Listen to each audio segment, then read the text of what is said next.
तो मैं एक बात और बोलना चाहता हूँ कि जो टीम जा रही है वो इनको भी डायरेक्ट बोल सकते हैं कि आप भी पैसे दे दो। टीम लेके जा रहे हैं, पैसे ले रहे हैं, जो खिलाड़ी है उनसे पैसे ले रहे हैं। खिलाड़ी भी ऐसे हैं जो पैसे दे रहे हैं, तो इनको भी बोल सकते थे कि आप पैसे दे दो, हम आपको नेशनल में ले जाएंगे। तो ये चल रहा है हम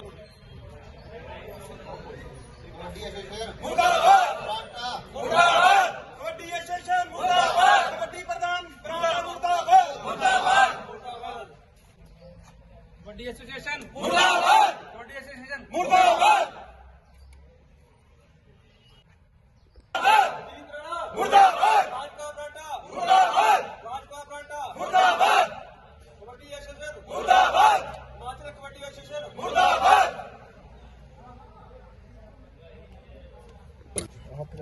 मेरा नाम मोनू ठाकुर है।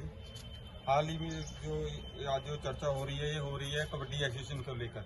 हाल ही में जो सीनियर स्टेट हुई थी उसमें जो मतलब टीम एक विनर रही थी, एक रनर अप रही थी, उसमें जो ये प्रीत चंदेल है हिमाचल की टीम का कैप्टन रहा है, सीनियर नेशनल की टीम का। तो हैरानी की बात यह है कि ये इसकी बेस्ट परफॉर्मेंस होने के बावजूद भी उन लड़कों को शामिल किया गया जिनका मैच में 2 या 3 पॉइंट है कम से कम, और ये फाइनल में 3 साल से रनअप रह रहा है, इसकी सिलेक्शन ही नहीं है। और ये दूसरे हमारे संजीव कुमार जी, और इनका भी लिस्ट में नाम नहीं है, जबकि ये बेस्ट रेडर है हिमाचल के, दोनों ही होनहार खिलाड़ी है, सबसे बढ़िया खिलाड़ी है, बेस्ट परफॉर्मेंस दी है सीनियर स्टेट में, जबकि इनका कोई नाम ही नहीं है। अब सिलेक्शन कमेटी में ऐसे लोगों को लगा रखा है जिनको हम कोई जानता ही नहीं है, वो NIS कोच है या नहीं है इसके बारे में हमें कोई जानकारी नहीं है। तो हम कुछ प्लेयर है जिनके नाम हम आपके साथ साझा करना चाहते हैं, जिनमें से जो पहले मैच में टीम हार के बाहर हो गई थी, जैसे शिवांश ठाकुर है मंडी से, ये पहले मैच में ही हार गए, इसकी भी सिलेक्शन है, जबकि इसके 2 या 3 पॉइंट है। उसके बाद आता है दूसरा नाम प्रेंक चंदेल का, वो BBN से ही है, वो फाइनल में पहुंची थी टीम, लेकिन उस मैच में प्रीत चंदेल के सबसे ज्यादा पॉइंट है अगर देखा जाए 4 मैचों में, उसका नाम है। तो उसके बाद आता है विवेक ठाकुर बिलासपुर से, ये दूसरे मैच में हार गए थे, इसका भी नाम है।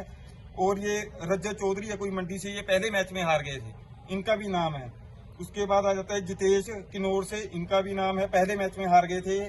उसके बाद आ जाता है राहुल शर्मा बिलासपुर से, ये दूसरे मैच में हार गए थे, कोई परफॉर्मेंस नहीं थी इनकी, आप वीडियो चेक कर सकते हैं, सारा मतलब लाइव हुआ है।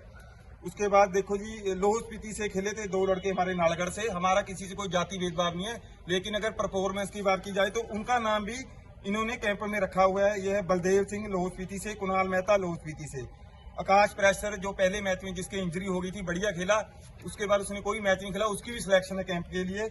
उसके बाद सौरभ चौहान है कोई बिलासपुर से, ये दूसरे मैच में हार गए थे, और ये लड़का स्पेयर में बैठा हुआ था, उसके बाद इसने हाफ टाइम के बाद खेलना शुरू किया, इसकी भी सिलेक्शन है।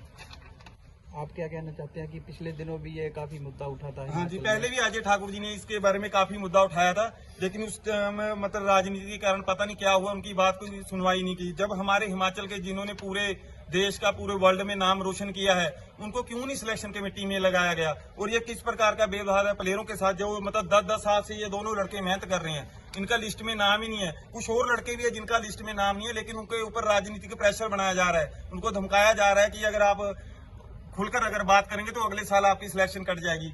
ये दोनों लड़के अपने समर्थन के लिए, इनके पीछे कोई बैकग्राउंड नहीं है, ये फैमिली से बहुत ज्यादा रिच नहीं है, इसलिए इनकी कोई सुनवाई नहीं हो रही है। हमें तो समझ नहीं आ रहा है हम बात किससे करें। कबड्डी एसोसिएशन के प्रधान जी फोन बंद करके बैठे हैं, सोलन एसोसिएशन के प्रधान है हमारे भूषण जी, उनका कोई अता पता नहीं है, वो है कहाँ वे, ना उनकी कोई बात सुन रहे, ना वो फोन उठा रहे हैं। तो हम किनके पास जाए? आप खुद बताओ। प्लेयर करेगा तो क्या करेगा, कहाँ जाएगा प्लेयर? अब आप मेरे को बताओ, फिर गलत रास्ते ही चुनेंगे प्लेयर, वो कहाँ जाएंगे मेरे को बताओ। इतनी मेहनत करने के बावजूद 2 साल से ये हिमाचल की टीम का कैप्टन है, और 2 साल से ये लगातार हिमाचल की टीम में फर्स्ट 7 में ये लड़का खेल रहा है। इन दोनों लड़कों का नाम ही नहीं है, जबकि इनकी परफॉर्मेंस वीडियो में देख सकते हो, आप चेक कर सकते हो कैसी परफॉर्मेंस रही है। जिन लड़कों के 5-5 पॉइंट है उनकी सिलेक्शन है, जिनके 26-26, 20-20 पॉइंट है उनकी तो सिलेक्शन ही नहीं है। तो हम किसके पास जाए? और सबसे बड़ी बात यह, हमारे सिर पर तो ऊपर कोई कोच ही नहीं है, सेक्रेटरी हमारी बात नहीं सुन रहे। 14-14 दिन का कैंप लगता है, 6-6 दिन लड़के आते ही नहीं है, ना कोई पानी को पूछता है, कोई डाइट को पूछता है, अपनी मर्जी चल रही है। किसी को NOC दे रहे हैं तो वो लाहौल स्पीति से खेल रहा है। क्या हमारे यहाँ पे कोई कोच नहीं है? मैं तो यहाँ तक पूछना चाहता हूँ कि हमारे यहाँ पे कोच कौन है, मतलब जो सोलन के है, जिनकी ये देख रेख में मतलब कबड्डी खेलनी चाहिए, वो कहाँ पे? हम किनसे बात करें? तो मैं ये SDO के पास अभी हम ज्ञापन सौंपेंगे, या लड़के हम अंशर पर बैठेंगे। अगर हमारी बात, हम ये चाहते हैं कि आपके माध्यम से ये बात हमारे स्पोर्ट्स मिनिस्टर को और CM जी के पास पहुंचनी चाहिए, ताकि किसी प्रकार का कोई भेदभाव न हो कबड्डी वालों के साथ। ये बहुत ही मतलब दुर्भाग्यपूर्ण घटना है कि हमारे लड़के जो इन्होंने पूरे इलाके में नाम रोशन कर रखा है, टूर्नामेंटों में भी, हिमाचल में भी, उनकी लिस्ट में नाम ही नहीं है। 24 बच्चों का कैंप लगा हुआ है, इनका नाम ही नहीं है। देखो ये फाइनल में पहुंचा है, इसका नाम ही नहीं है। कहाँ हुई थी टूर्नामेंट? ये कांगड़ा में हुई थी, सीनियर स्टेट हाल ही में, कांगड़ा नूरपुर में, वहाँ हुई थी। अब ये क्या इंडिया टीम में शामिल किया गया? नहीं, यहाँ सीनियर नेशनल की टीम जाएगी। हैरानी की बात यह है कि जो टीम पहले मैच में ही हार गई, उस टीम के दो लड़के चुने हुए हैं, ना कोई परफॉर्मेंस है। जिन्होंने परफॉर्मेंस दी भी है पहले मैच में हार गए, अकेला ही लड़का है जिसके 17 पॉइंट थे, उसकी सिलेक्शन ही। प्री चंदेल फाइनल में पहुंचा अपनी तीसरी बार टीम लेके, और हिमाचल नेशनल टीम का ये कैप्टन रह चुका है। इसको बिना किसी भेदभाव से बाहर निकाल दिया गया, जबकि 26 पॉइंट है इसके अकेले की, और इसकी जगह जिसकी बीबीएस उन्होंने सिलेक्शन की है उसके 3-4 पॉइंट है। तो आप ये तो मायने रखता है ना इसके बारे में। उन्ना की टीम सेमीफाइनल में हार गई, उसके इन्होंने 3 प्लेयर ले लिए, और जो टीम फाइनल में हारी उसके सिर्फ 2 ही प्लेयर है। ऐसा क्यों हो रहा है?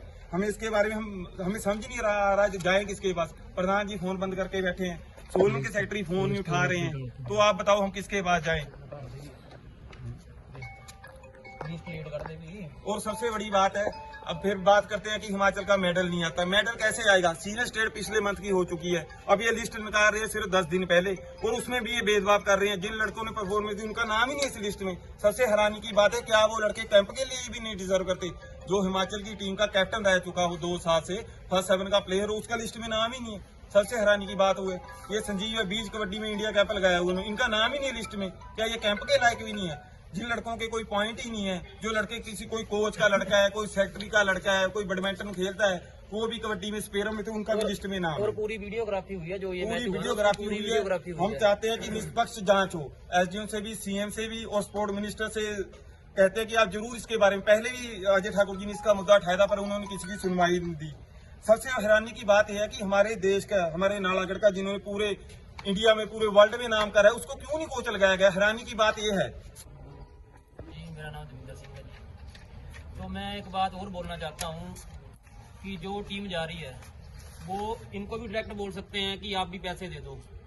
टीम लेके जा रहे हैं, पैसे ले रहे हैं, जो खिलाड़ी है उनसे पैसे ले रहे हैं। खिलाड़ी भी ऐसे हैं जो पैसे दे रहे हैं, तो इनको भी बोल सकते थे कि आप पैसे दे दो, हम आपको नेशनल में ले जाएंगे। तो ये चल रहा है हमारे नालागढ़ के जो भी है, जो एसोसिएशन के साथ जुड़े हैं, मैं तो उनको बोलना चाहता हूँ, वो पहले बोलते कुछ और है, अगर करते कुछ और है। बस यही बोलना चाहता हूँ मैं कि जब आप और बच्चों को बोल सकते हैं पैसे के लिए, तो ये 2 प्लेयर से इनको भी बोल देते, हम इकट्ठे करके पैसे दे देते। कितने पैसे मांग रहे हैं? पैसे देख के है, जैसे किसी से 3 लाख, किसी से 2.5 लाख, किसी से 2 लाख। कौन मांग रहे हैं पैसे? जो बैठे हैं मेन ऊपर एसोसिएशन के। हाँ जी, पैसे की लेन देन होता है? पैसे की लेन देन पूरी हो रही है जी, डब्बे जा रहे हैं गिफ्ट पूरे। तो मैं यही बोलना चाहता हूँ कि आप इनसे भी बोल देते, ये भी दे देते इकट्ठे करके पैसे। इनका एक नेशनल रहता है, तो मैं यही बोलना चाहता हूँ, वो दिन दूर नहीं है, पंजाब वाला काम हो जाएगा यहाँ पे। नहीं, कहने का मतलब जो ये पैसा इकट्ठा 3-3 लाख रुपए ले रहे हैं, ये स्पोर्ट्स मिनिस्टर तक जाता है? नहीं, जो बैठे हैं, जो मेन है, जिनके प्रधान है, जो सेक्रेटरी हैं। सबसे बड़ी बात है, उन्होंने कभी जिंदगी में कबड्डी नहीं खेली, जिनको बना कर रखा है। बस यही बोलना चाहता हूँ मैं। प्री चंदेला जी, मैं कबड्डी बीबीएस से खेला हूँ। मेरी परफॉर्मेंस इस साल बहुत बेस्ट रही है, और मुझे 10 साल हो गए मेहनत करते हुए, और हमारी सिलेक्शन नहीं की इन्होंने, और सिलेक्शन उनकी भी है जो पहले दूसरे मैच में हार चुके हैं, और ये पैसे का लेन देन हो रहा है। हमारे पास पैसे की क्षमता नहीं है, इसलिए हमारी सिलेक्शन नहीं हुई, इन्होंने की नहीं है। किन खिलाड़ियों की सिलेक्शन की है?